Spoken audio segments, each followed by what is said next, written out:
बोकारो के दुग्धा पंडित बागेश्वरी पांडे सरस्वती विद्या मंदिर दुग्धा में बीसीसीएल के सीएसआर के तहत 100 के बीए का जनरेटर एवं 3 आरओ जल शोधक यंत्र का उद्घाटन शुक्रवार को बीसीसीएल के सीएमडी मनोज कुमार अग्रवाल, निदेशक वित्त राजेश कुमार सिंह, वासी डिवीजन के महाप्रबंधक सोहेल इकबाल, प्रबंध समिति अध्यक्ष संतोष कुमार पांडे ने संयुक्त रूप से जनरेटर का स्विच ऑन कर उद्घाटन किया।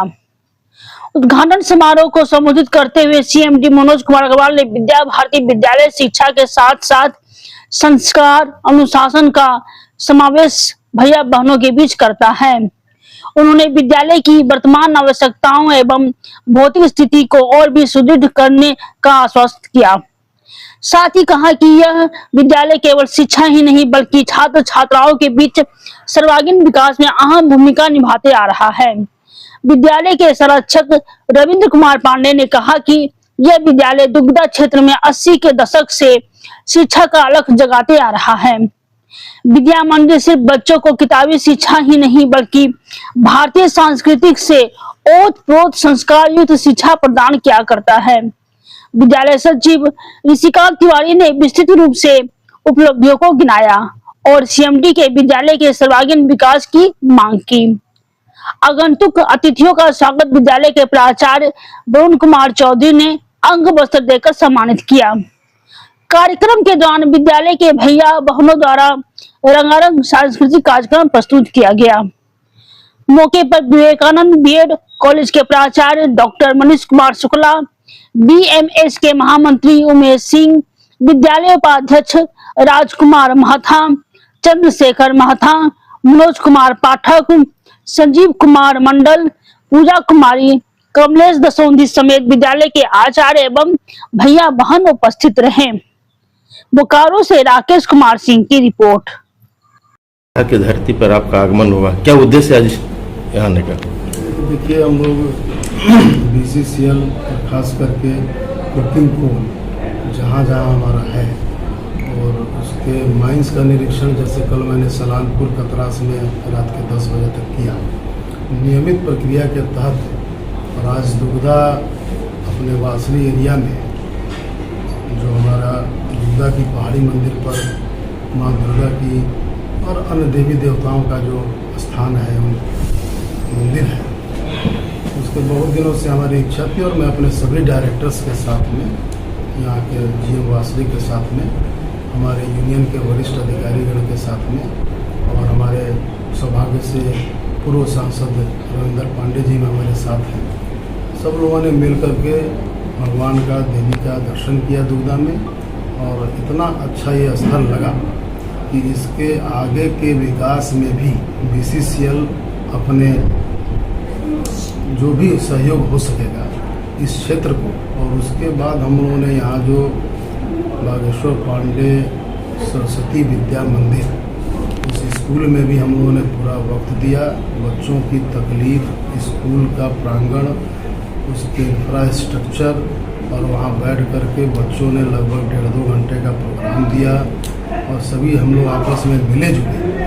और ये सही में सरस्वती विद्या मंदिर जो यहाँ का है, इसके विकास की अत्यंत आवश्यकता है। ये सारी चीज़ों को हम लोगों ने देखा और विकास की आवश्यकता इसलिए भी है कि इस प्रकार के जो सरस्वती विद्या मंदिर होते हैं वे केवल विद्या ही नहीं देते हैं, संस्कारों का भी सृजन हमारे बच्चों में, जो कि क्लास नर्सरी से 1 से लेकर के 12 तक है, अगर इतना तक अगर बच्चों को ये 12 क्लास अगर अच्छे से विद्या के साथ साथ भारतीय संस्कृति और संस्कारों की अगर उनमें पैठ हो जाए, समझ हो जाए, उस वातावरण का उनके मन में सृजन हो जाए, तो हमारा देश जो हमारे यशस्वी आदरणीय प्रधानमंत्री जी की कल्पना है कि 2000 बल्कि प्लानिंग है 2047 तक हम विकसित देशों की श्रेणी में आएंगे, तो कोई रोक नहीं पाएगा अगर इस तरह के विद्यालय शिक्षा के अथक परिश्रम यहाँ के शिक्षक करते हैं और बच्चों में इसका विकास होगा, संस्कार होगा, एक अच्छा नागरिक बनेंगे और देश के उत्थान में 2047 क्या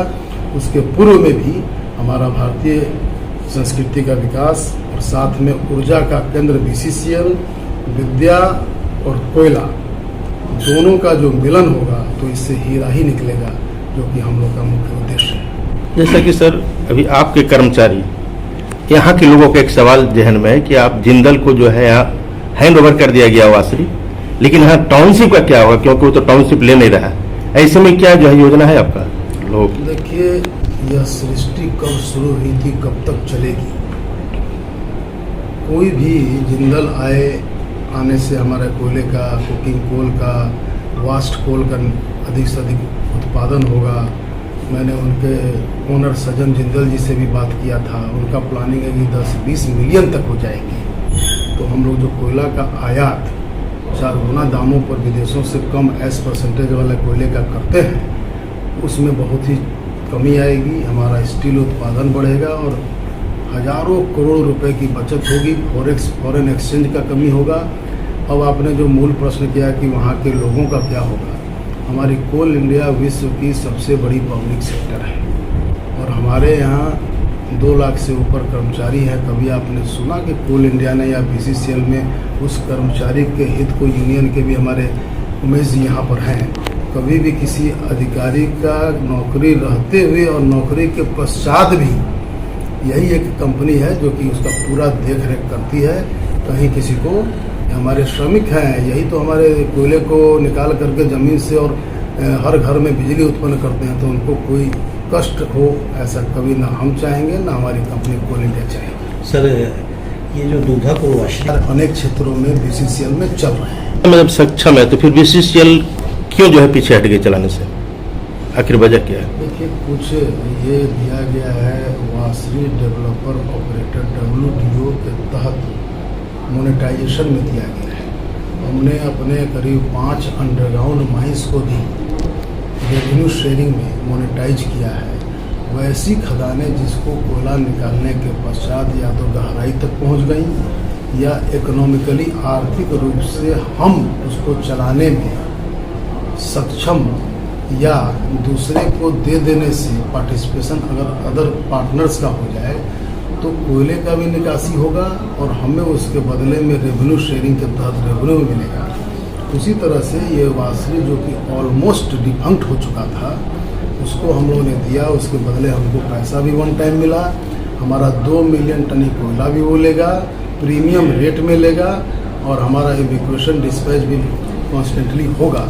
और जब इस तरह की बड़ी कंपनी आती है तो वो भी अपने CSR के तहत क्षेत्र के उत्थान के लिए, और जिंदल कंपनी आप लोग सभी जानते हैं एक अच्छी कंपनी है, वो भी अपने CSR के तहत अन्य कार्यक्रमों के तहत यहाँ के लोगों का विकास करने का प्रयास करेंगे।